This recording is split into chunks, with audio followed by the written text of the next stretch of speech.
हमारे जो काउंसलर है विनोद करोथे जी, उनसे मिलने आए हैं धर्मभवन के पार्क में।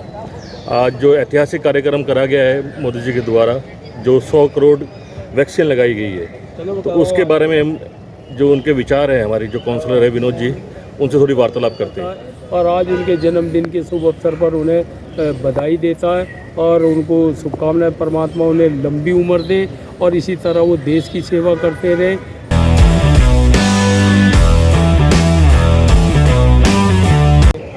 हेलो, नमस्कार दोस्तों, सत श्री अकाल, आदाब, जय हिंद, जय Shri Ram. Welcome to my channel Rohit Lal blog. आज हम हमारे जो काउंसलर है विनोद करोथे जी, उनसे मिलने आए हैं धर्मभवन के पार्क में। आज जो ऐतिहासिक कार्यक्रम करा गया है मोदी जी के द्वारा, जो 100 करोड़ वैक्सीन लगाई गई है, तो उसके बारे में हम जो उनके विचार हैं, हमारी जो काउंसलर है विनोद जी, उनसे थोड़ी वार्तालाप करते हैं। आइए विनोद जी, नमस्कार फिर दोबारा हमारे चैनल पे।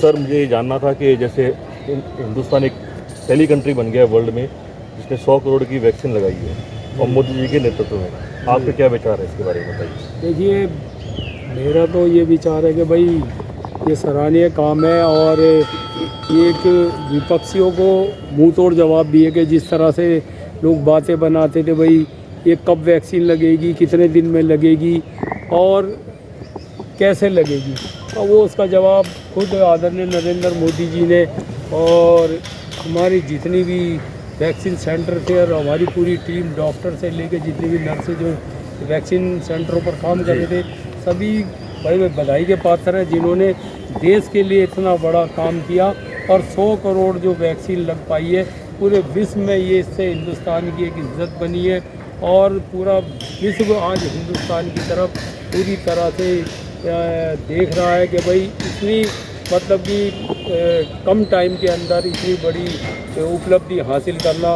100 करोड़ वैक्सीन जो लगी है, ये अपने आप में बहुत बड़ी मिसाल है।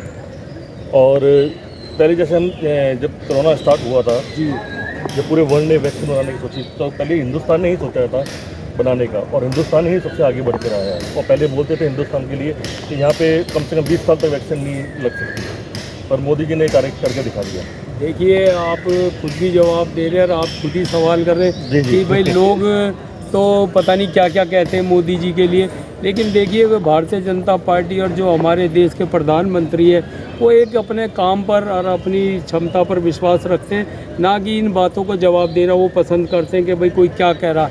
उन्होंने करके दिखाया, इसलिए देश उनके साथ है और ये इतनी बड़ी मतलब कि उपलब्धि हासिल करनी। और सबसे पहले आप ही ने कहा भाई या वैक्सीन बननी वाकई एक बहुत बड़ी बात थी और उसके अलावा भी उन्होंने कम से कम नहीं 75 से 100 कंट्रियों को वैक्सीन सप्लाई करी, औरों की भी मदद करी।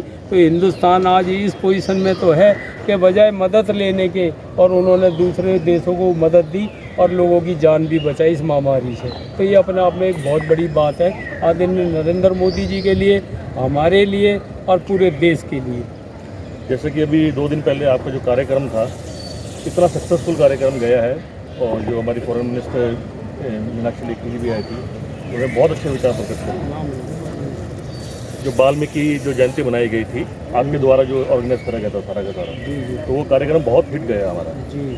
तो उसके एक्चुअली उस दिन मैं आपसे बात नहीं कर पाया था, थोड़ा उसके लिए बताएंगे कि कैसे आपने मतलब सोचा है, कितने सालों से आप कर रहे हैं। देखिए, वैसे तो आपको एक और बात बता दूं कि जैसे कि आप जानते हैं आदि कवि महर्षि वाल्मीकि जी, जो कि उन्होंने एक महाकाव्य की रचना की, रामायण की, और आप देख रहे हैं कि अभी पिछले टाइम में सब तरफ रामलीलाएँ भी पूरे देश में रामलीला मंचों का मंचन हुआ।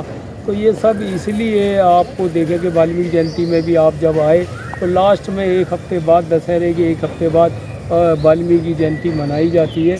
वो इसी उसका एक पार्ट है कि भाई ना कि रामलीला से कोई अलग हटकर है कि भाई वाल्मीकि ना होते तो रामायण ना होती, रामायण ना होती तो भगवान राम भी ना होते। आज अयोध्या में आप देख रहे हैं कि हमारे सभी वाल्मीकि मंदिरों से उनके प्रांगण से मिट्टी गई है और वहाँ की जो भूमि पर वो भूमि पूजन हुई थी उसमें हमारे संतों को भी, वाल्मीकि संतों को भी वहाँ पर इतना मान सम्मान, जबकि आप देख रहे हो कि पूरे हिंदुस्तान में से किसी को भी वहाँ पर नहीं बुलाया गया। हमारे मतलब वाल्मीकि समाज के संतों को वहाँ पर आदर सहित भी सम्मान मिला और वहाँ पर मैंने भी जब पूरा हिंदुस्तानी इस बात को मतलब इस तरह से देख रहा कि भाई जब अयोध्या में राम मंदिर बन रहा है तो वाल्मीकि मंदिर बनेगा कि नहीं बने। हमारे विश्व हिंदू परिषद से हमारे आलोक जी जो कि अध्यक्ष हैं, उन्होंने खुद घोषणा करी है कि वाल्मीकि मंदिर पहले बनेगा और उसके बाद राम मंदिर बनेगा, और वो वहाँ पर बनकर तैयार हुआ। यही एक आदरणीय नरेंद्र मोदी जी की अपनी सोच है कि जो वो कहते हैं और वो करते हैं, और उन्होंने करके दिखाया। और पूरा हिंदुस्तान आज इस ऐतिहासिक क्षण का गवाह है, क्योंकि जो 470 सालों में और सरकारें नहीं कर पाई, और ये भगवान राम का भव्य मंदिर जो बना अयोध्या के अंदर, ये सब आदरणीय नरेंद्र मोदी जी, हमारे योगी जी और भी बड़े बड़े संतों की देन है कि जो आज राम मंदिर बन के तैयार हो गया है, और उसके हम सब ऐतिहासिक गवाह रहेंगे और साक्षी रहेंगे। सर, मैं चाहता हूँ कि मेरे चैनल के थ्रू आप आज हमारे होम मिनिस्टर श्री अमित शाह जी का बर्थडे है, जन्मदिन है, तो आप उनको मुबारकबाद दीजिए। नहीं, मैं तो बिल्कुल मुबारकबाद दूंगा। देखिए कि अगर जो देश के अंदर हमारी जो एक राजनीति, चाहे विदेशी राजनीति हो या हमारे घरेलू समस्याएं हो, जिस खूबी के साथ आज अमित शाह जी ने इस देश के लिए काम किया और इतने बड़े बड़े डिसीजन उन्होंने लिए, जैसे 3 तलाक का हो, 370 का हो, कोई भी डिसीजन उन्होंने जो भी लिया है तो उनमें वो उन्होंने कामयाबी और देश के हित में वो जो डिसीजन लिया है। कभी भी उन्होंने इस बात की परवाह नहीं करी कि हम सत्ता में आएंगे कि नहीं आएंगे। उन्होंने देश हित में, जनता के हित में हमेशा भला सोचा है और उन्होंने डिसीजन लिया है। तो इसके लिए वो मैं ही क्या, पूरा देश उन्हें नमन करता है, और आज उनके जन्मदिन के शुभ अवसर पर उन्हें बधाई देता है और उनको शुभकामनाएं। परमात्मा उन्हें लंबी उम्र दे और इसी तरह वो देश की सेवा करते रहें और हिंदुस्तान का नाम रोशन करते रहें। धन्यवाद विनोद जी, आप हमारे चैनल पर आए, वैसे हमेशा मिलते रहते हैं। आज स्पेशली मैं आपके लिए आया हूँ, आपने टाइम दिया हमारे चैनल को, शुक्रिया दोस्तों। फिर मिलेंगे जल्दी विनोद जी के द्वारा और जो कार्य करते रहेंगे उनके साथ मुलाकात करते रहेंगे। धन्यवाद। जय हिंद, जय